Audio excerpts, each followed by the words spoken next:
PEGI 18.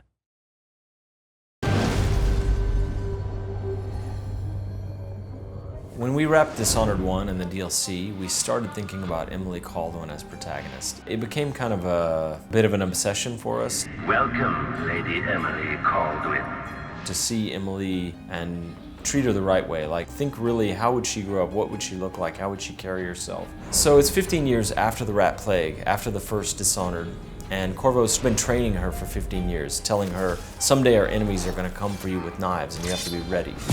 An otherworldly usurper takes the throne. For the first time, as an adult, driven out of her home, she has to flee. And so the contrast for her is huge. She was an empress one day, the next day she's on the run. And she's trying to unravel the Duke of Serkonos and his allies in order to win back her own throne.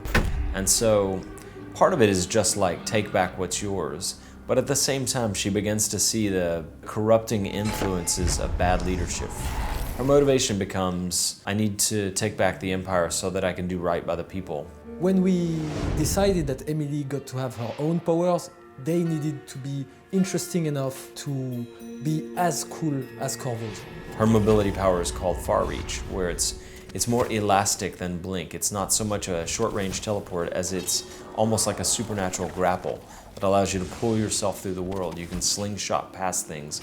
You can grab people and pull them toward you and assassinate them in midair. You can pull objects toward yourself. Far Reach can be upgraded in different ways. Domino, it's that power that allows you to link the fate of characters in the world, and whatever happens to one happens to the other. If you look at her powers, most of them are befitting of an empress. She can link people together so that they share the same fate. She can mesmerize a crowd of people. There you are. I feel so empty right now.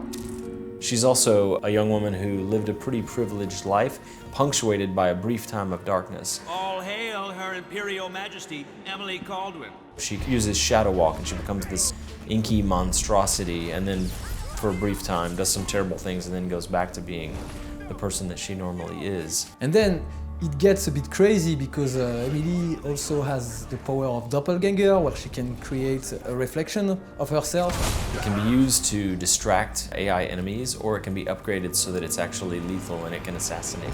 So whether you play Emily or Corvo, you work your way through the same set of missions. But that said, Emily's commentary on the world is sometimes similar to Corvo's, but sometimes it's different based on her perspective. I wish I could just run away from all this. Sometimes you do. And one of the underlying themes of the game is that Emily, as Empress, is used to depending on a lot of other people to get what she needs. And in this situation, she's really only got herself to depend on. And then on top of that, because she is a former Empress, an Empress on the run, people react very differently when they see her than they do to Corvo. All that, and you have your father's eyes, your Imperial Majesty.